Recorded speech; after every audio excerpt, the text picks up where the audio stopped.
하나님의 은혜와 평강이 여러분 모두에게 함께 하시기를 축복합니다. 여러분, 어쨌든 추석 명절이죠.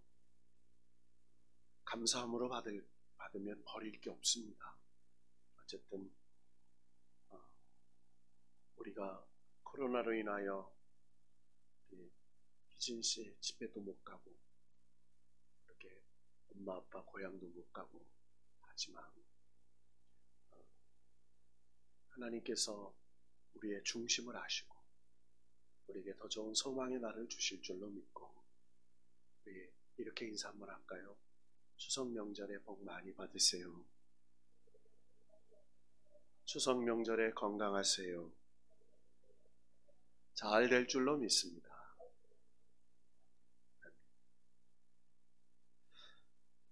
저도 어디 가지는 않았습니다만은 우리 장모님 인사는 늘 가서 아침 식사하고 명절 때마다 오는데요. 저희 처형의 손자죠. 저로 따지면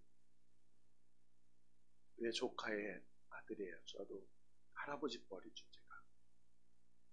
그 아이가 4살인데 할아버지 할머니를 따라서 증조 할머니 댁에 온 거예요. 근데 마스크를 쓰고 돌아왔어요. 4살짜리가. 보기 안타까워서 제가 코로나 때문에 답답하겠다. 얼마나 힘드니? 그랬더니 코로나 백신이 개발돼야 돼. 코로나 백신이 개발돼야 끝나. 그러니까 유치원에서 어린이집이겠죠. 어린이집에서 하도 그 얘기를 들어가지고 코로나 백신이 개발돼야 끝난다는 얘기를 하는 거예요. 그래서 참 어려운 시대를 살고 있구나 라는 생각을 하면서 추석 명절에 뉴스를 이렇게 보게 됐어요. 그랬더니 남양주의 40대 아들과 노모가 죽은 사건이 이렇게 났어요.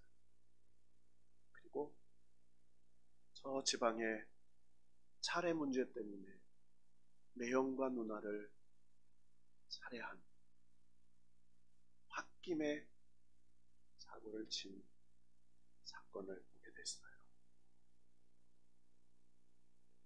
그리고 맨 마지막에 별로 반갑지 않은 소식 하나가 있더라고요. 추석을 맞이해서 배우자에게 맞고 아들, 딸에 맞은 노인들 신고가 많다. 최근 5년간 2만여 건이 신고가 되었는데 올 연초부터 급증하고 있다. 이렇게 나왔어요. 코로나19로 인하여 화병, 우라, 분노, 우울증 모두 답답하고 견디기 어려운 시련의 시대가 아닌가 생각이 듭니다. 사람들은 인생을 살아가면서 가끔 사막의 무덤 같은 시련을 만납니다. 고난을 만나고 시련을 만날 때가 있죠. 그러나 시련을 만나고 고난을 만날 때 이것이 희망의 징조인 경우가 있다는 거예요.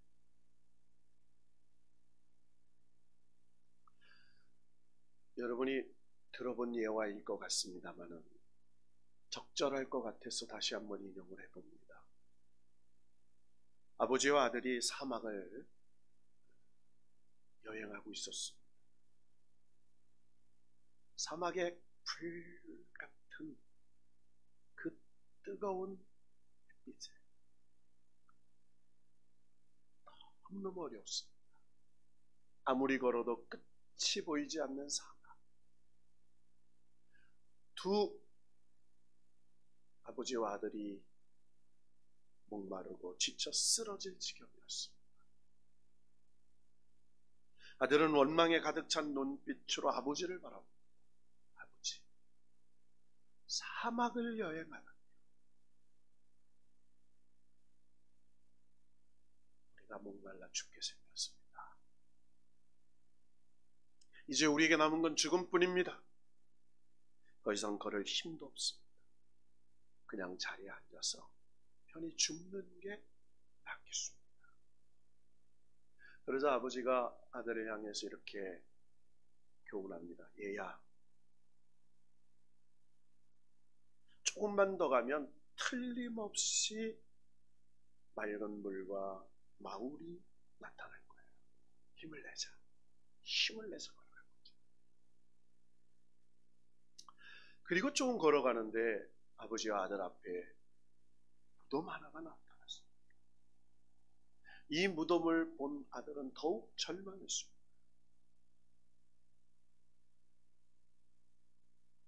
아버지, 이 사람도 우리처럼 죽은 거예요. 목말라서 쓰러졌어 죽었습니다. 완전히 절망.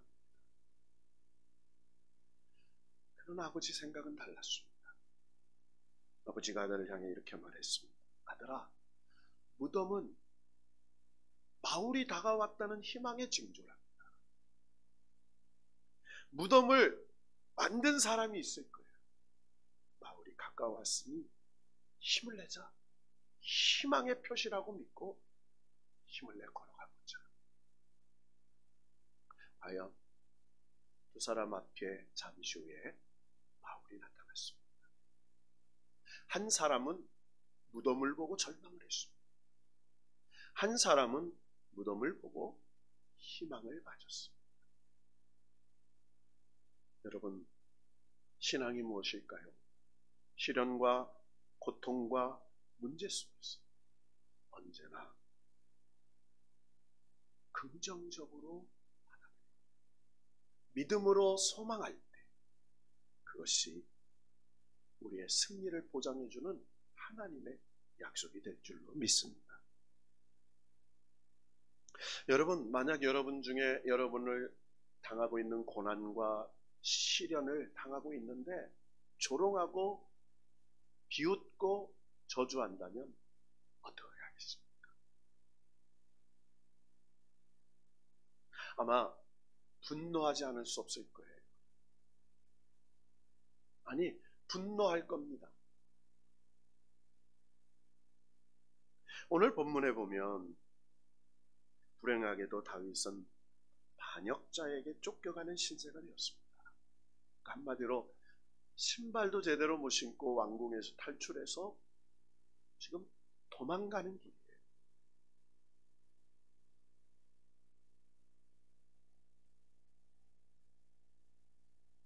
더구나 그 반역자의 우두머리가 압살롬이라는 다윗의 아들입니다. 아들한테 쫓겨서 도망가는 거예요. 부끄러움과 서글픔. 몸도 지치지만 마음이 지쳤을 거예요. 얼마나 힘들었겠습니까? 그런데 이런 때에 설상가상으로 시므이라는 사람이 나타나서 다윗이 도망가고 있는 그 상황을 비웃으면서 저주를 합니다.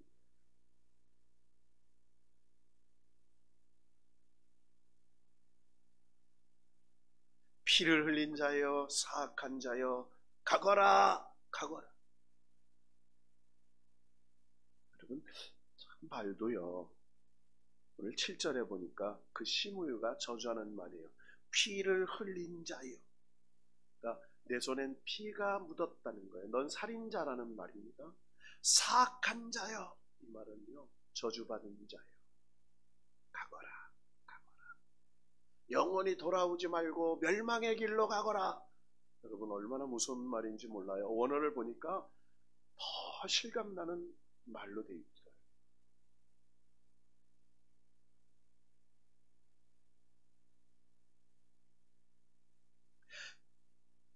참으로 분노할 수밖에 없죠.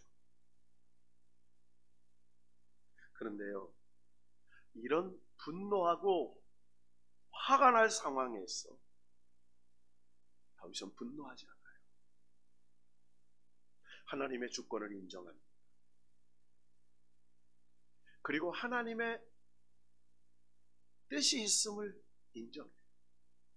그리고 그 저주를 통해서 분노하기보다는 자기를 회개하고 자기의 상황을 되돌아보는 거예요. 요즘에 참 세상 꼴이 꼴이 아니에요. 제가 오해하지 마세요. 미국의 대선이 11월 달에 있죠. 미국에 공화당 대표가 대선 주자가 트럼프고요. 민주당 대선 주자가 바이든. 이 바이든이라는 사람은 오바마 대통령 때 부통령을 한 사람이에요. 이 바이든이라는 사람은 친중 사람입니다. 굉장히. 이 아들이 중국에서 많은 자금을 받는 이런 루머가 있는 사람이죠. 또 이 트럼프는요, 사위가 유태인이에요. 그래서 유태인으로부터 정치 자금을 받는다는 설이 있는 사람이에요. 저는 뭐가 잘했다 잘못했다 이런 얘기를 하는 게 아닙니다. 나이가 어쨌든 많은 사람입니다. 아마 다 70이 넘은 것 같아요. 그런데 TV 대선 토론을 하는데 동네 반장 선거도 그렇게 나는 것 같아요. 서로 말을 끊고 뭐 하고 잠깐 봤는데요, 참 부끄럽더라고요. 그래 나중에 제가 좀 보다가 뉴스에 나오는 거 보다가 안 봤어요. 서로를 비방해요.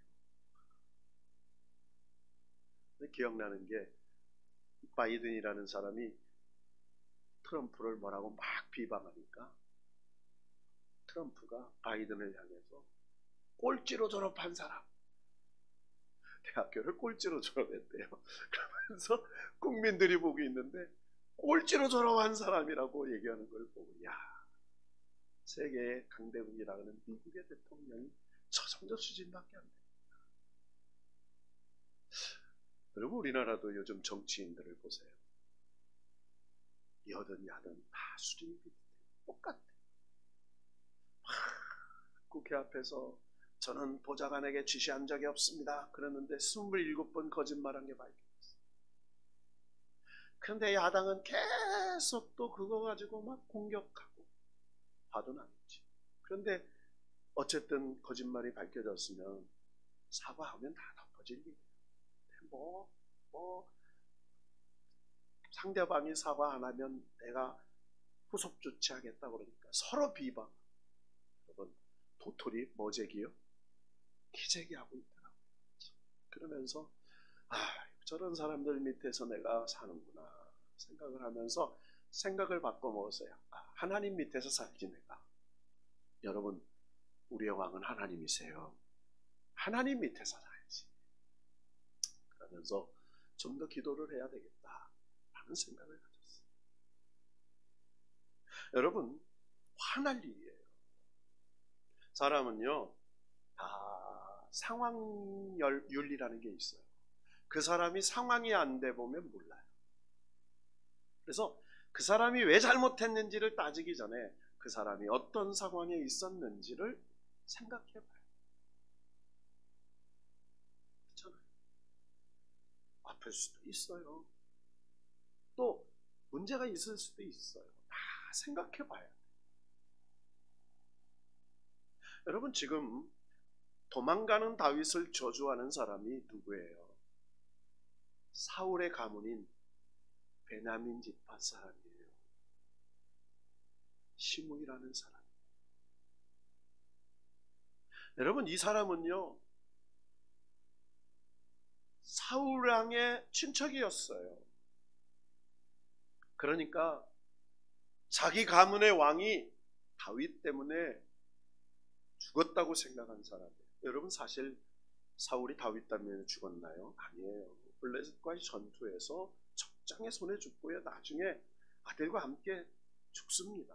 다윗하고는 전혀 상관이 없어요. 사울의 뒤를 이어서 어쨌든 그가 왕이 됐어요. 그러니까 이 시므이가 생각해 보기에는 유다 지파 다윗만 안 났으면 이런 일이 없을 거라고 원망하고 있는 거예요. 너의 손에 이 베냐민 지파 우리 사울 가문이 멸망하고 이런 비극이 왔다고 지금 분노하면서 저주하고 있는 거예요. 여러분, 다윗은 억울하지 않겠어요? 아무 상관이 없어요. 야, 내가 사울이 죽은 거하고 그의 아들들이 죽은 거하고 내가 무슨 상관입니까? 말할 수 있어요. 아니, 오히려 사울 왕의 손자인 장애인 무비보셋을 데려가 자기 왕 앞에서 함께 왕자 대우를 하면서 사울 왕이 누렸던 재산을 다 돌려주고 보살펴준 죄밖에 없어요. 그렇잖아요.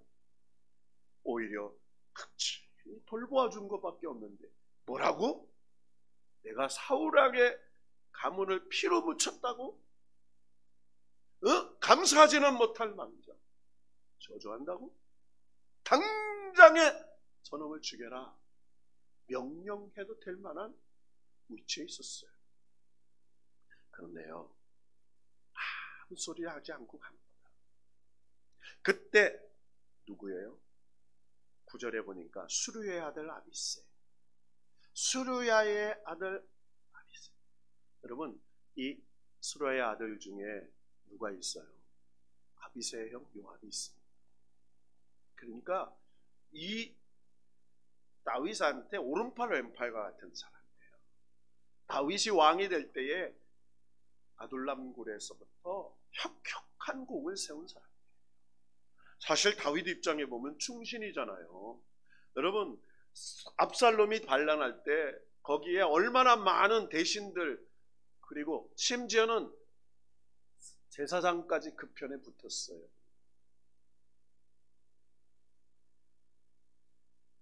그런데 이 아비세와 요압은 도망가는 다윗을 그리고 왕이라고 보호하면서 가고 있는 거예요. 충신이에요.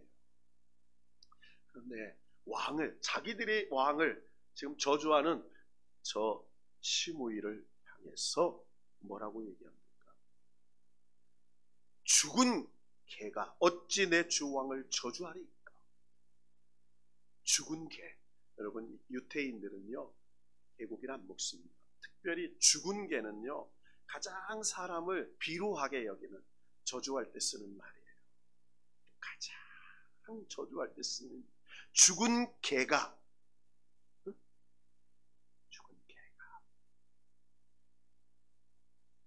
아무짝에도 쓸모없는 놈. 여러분, 비루한 자 이 말이죠. 시므이가 다윗을 비루한 자라는 아무 쪽에 쓸모없는 자 욕한 거죠. 그러니까 이 아비세가 뭐라고 얘기해요? 히브리 은어로 죽은 개 보기도 싫고 산 개도 보기 싫은데 죽은 개 보기도 싫고 쳐다보지 못한 저주받은 자를 내가 단칼에 너를 죽이겠다 이렇게 얘기해요. 그러니까 다윗이 10절 말씀 읽고 말씀 한번 봅시다. 시작. 왕이 이르되 수르야의 아들들아 내가 너희와 무슨 상관이 있느냐? 그가 저주하는 것은 여호와께서 그에게 다윗을 저주하라 하심이니 내가 어찌 그리하였느냐? 할 자가 누구겠느냐 하고. 야 상관하지 마. 그가 저주하는 건 하나님께서 나 다윗을 저주하라 하심이니 하나님 허락하신 거야. 너희가 내가 어찌 그렇게 할 수 있겠니? 그러면서 11절에 보니까 하물며 내 몸에서 난 아들도 내 생명을 해하려 하거든. 하물며 베냐민 사람이야. 여호와께서 그에게 명령하여 그가 저주하게 버려두라. 여러분, 지금 다윗은 뭐예요? 분노를 내리고 있는 거예요. 자기를 저주하는 사람에게 분노를 내려. 여러분, 분노를 내려놓을 수 있도록 은혜를 구합시다. 내려놔야 돼요. 저도 요즘에 보면은 뭐가 툭 올라올 때가 있어요. 이러면 안 되지. 이게 꼴이 이게 뭐냐? 아니지. 아니, 더 기도해야지. 하나님이 기쁘신 섭리가 있겠지. 여러분, 다윗은요 분노를 내려놓음으로 살인을 막아요. 만약에 아비새의 분노에 동조했으면요 아비새가 죽였을 거 아니에요. 분노를 내려놓으니까 살인을 막습니다.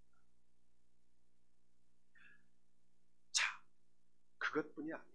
10절과 11절을 다 보니까 여러분, 이 저주가, 이 사건이 뭐예요? 자신을 보는 계기로 삼는 거예요. 하더라. 내 아들도 나를 반역해서 나를 죽이려고 하는데 베냐민 지파 사람이야. 하나님이 허락하신 거야. 내가 하나님 앞에 내 자신을 돌보고 있는 거야. 하나님 앞에 죄를 지었어. 하나님의 징계치고 내 아들도 나를 죽이려고 하는데 저렇게 말로 저주한다고? 그거 대수롭지 않아. 그냥 둬. 얘기하는 거예요. 여러분,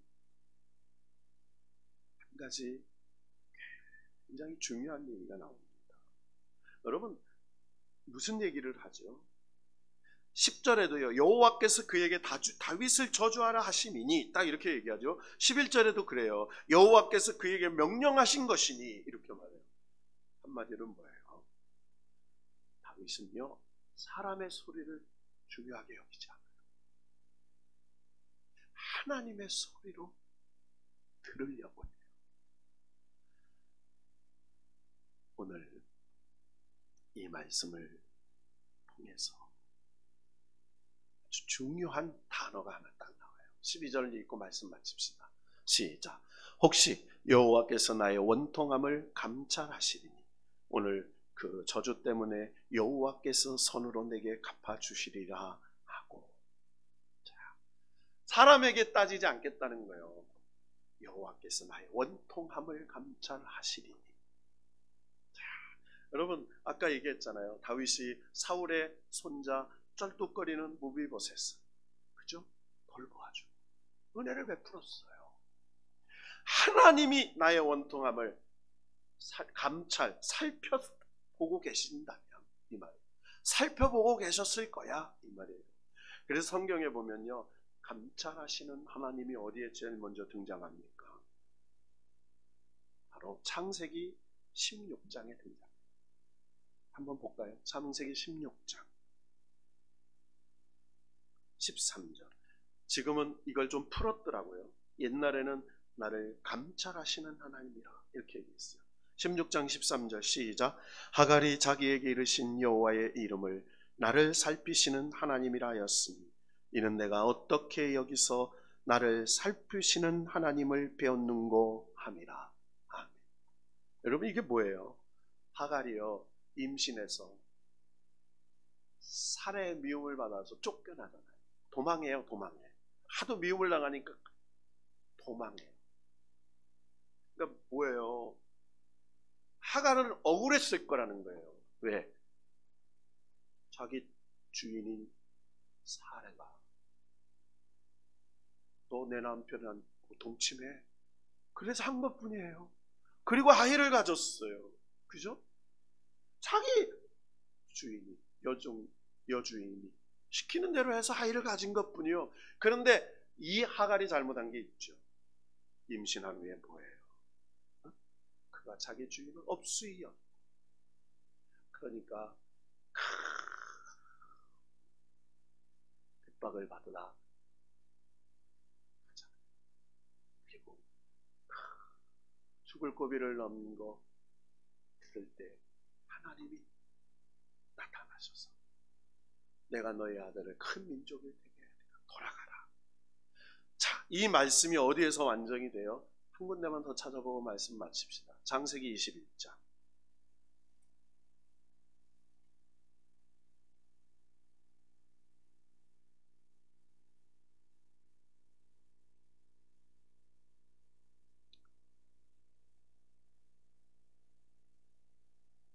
21장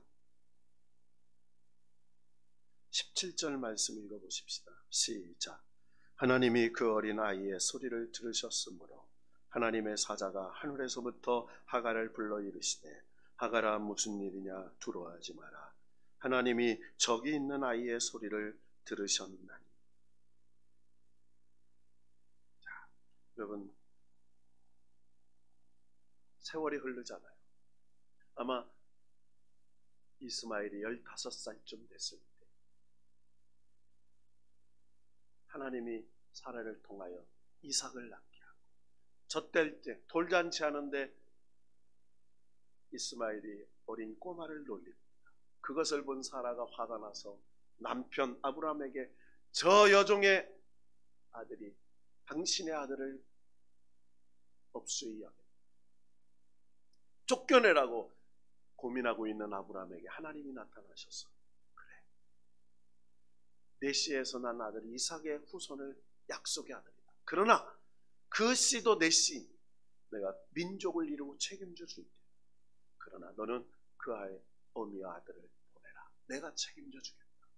그리고 포도주와 먹을 걸 가지고 사막을 헤매다가 다 물과 양식이 떨어져 아들을 그늘에 눕혀놓고 마주보며 통곡하고 있는데 하나님이 감찰하시고 나타나셨어요.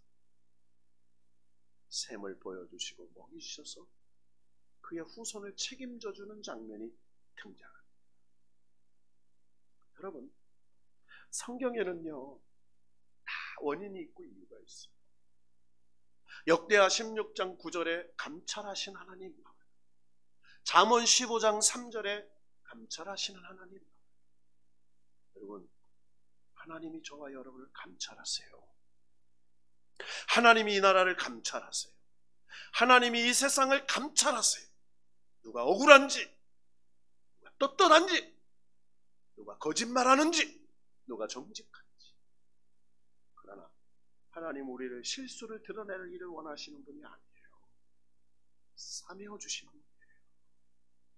여러분, 오늘 이 말씀을 통해서 우리가 발견해야 될 마지막 교훈이 12절.